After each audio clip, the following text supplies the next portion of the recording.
Orang-orang sudah pada bingung dengan fatwa tentang corona. Orang-orang sudah bingung piye bagaimana menghadapi apa jenenge balak yang namanya corona. Lalu itu biasa-biasa wae. Saya pikir corona itu ya balak biasa-biasa saja. Balak biasa saja yang ditunggangi oleh orang-orang yang berkepentingan untuk menguasai dunia. Nah, cara aku ngono kuwi dadi itu kok meneng ayo ora dikuasai.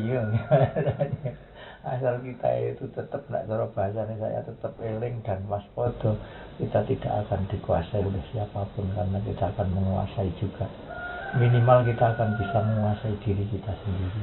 Jangan dilupakan bahwa apapun yang terjadi kita ini pertama kali diciptakan oleh Tuhan itu untuk menguasai dirinya sendiri.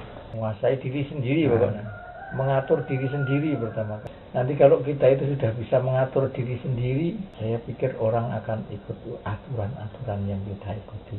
Nah, jadi rasa tidak melu bingung-bingung. Sing sholat ya sholat biasa, sing mujahadah ya mujahadah biasa, nyambut gawe toh, nyambut gawe ya biasa-biasa wae rasa ngono.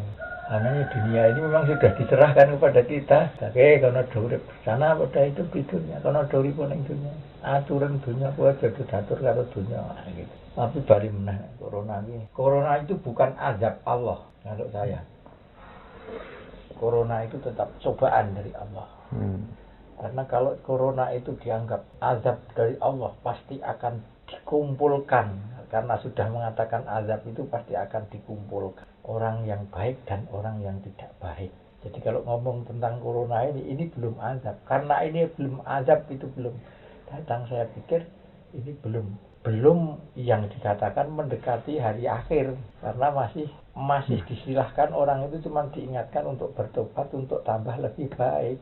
Kalau memang sudah dipisahkan antara orang yang baik dan orang yang jelek, keluarlah mungkin bentuknya mbok jenenge corona, mbok jenenge apa, tapi kalau sudah jadi azab, mesti Gusti Allah wis ora kersa meneh ngewaske dunia ini. Nah, kalau sudah jadi azab itu ya kayak zamannya Fir'aun dengan Nabi Musa. Begitu sudah akan jadi azab, pengikut Musa jelas ngelompok di Musa, pengikut Fir'aun jelas ngelompok di Fir'aun, dan akhirnya Musa lari lewat lautnya dibelahkan, terus akhirnya pengikut Fir'aunnya habis. Zaman Nabi Nuh juga kayak gitu, pengikut Nabi Nuh sudah terkelompok oleh ke Nabi Nuh dan dibikinkan kapal oleh Nabi Nuh yang itu perintah Allah dalam rangka untuk akan menghabiskan orang-orang yang tidak beriman.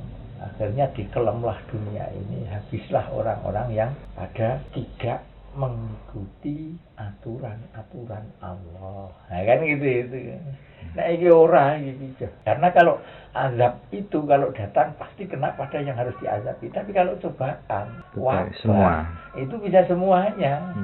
Aku ini maksiat ya aku ora kena corona. Lah sing nang kono kae sing lagi ibadah profesor sapa ibadahe apik tekun ya tetep kena corona. Karena itu sama lah, untuk menghadapi wabah ini butuh kebersamaan. Nek cara aku, karena ini masih wabah, ya butuh kebersamaan, baik itu orang Islam, orang kafir, orang di agama sing ora di agama pisan, bahkan yang berakal atau tidak berakal pisan, ayo bersama-sama wabah ini kita hadapi bersama-sama. Karena untuk menghadapi itu ada yang berkompeten untuk itu, karena awake dhewe negara ya negara lek ngatur piye. Nah, arek manut kiai jarine kiyaine wingi ya iso ana sing MUI wis ngetokke fatwa. Sing do organisasi ana NU, ana Muhammadiyah, ana macam-macam ya do ngetokke fatwa dhewe-dhewe. Ya kudu kok diloni nek kuat. Tapi semuanya itu tetap kembali lagi bahwa ini semua sudah paling, kalau ini bukan kehendak Allah, tapi ini dibolehkan oleh Allah untuk terjadi seperti ini.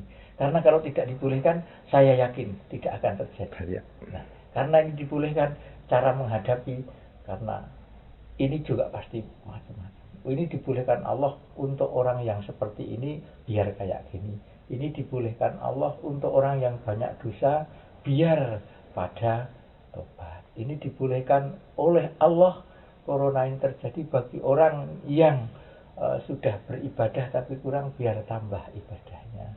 Ini dibolehkan Allah untuk orang-orang yang mungkin medit, mendo sedekah. Ini dibolehkan oleh Allah untuk para penjahat, ya men doleran dadi penjahat. Ini dibolehkan oleh Allah untuk para koruptor, ya men dolah korupsi. Ya ngono gitu. Atau bahkan mungkin ini dibolehkan oleh Allah untuk para penjajah agama, mungkin penjajah ayat-ayat Tuhan, entah itu kiai, ustadz, ataupun mungkin pastor, mungkin biksu, mungkin pendeta, dan yang lain. Bagaimana kita mengajak umat tidak kalah dengan teknologi dan tidak kalah dengan apa yang ada di dunia ini, tapi kita tetap bagaimana cara menjajakan Tuhan, dan ayat-ayat Tuhan itu bisa mengalahkan orang-orang yang menjajakan teknologi. Walaupun kita penjajah ayat ini tidak akan bisa lepas dengan teknologi. Karena teknologi itu urusan duniawi, dan kita dihidupkan di dunia ini dalam rangka untuk menjalankan sesuatu, membuat jembatan kita akan bahagia besok di akhirat nanti. Lah ini loh. Ya. Aku tutupannya ya, semua ini semua sudah dibolehkan oleh Allah. Mudah-mudahan dengan apa yang terjadi ini membuat kita jadi bisa dekat dengan Allah. Amin. Dan kita bisa diridhoi oleh Allah baik di dunia maupun di akhirat. Nah,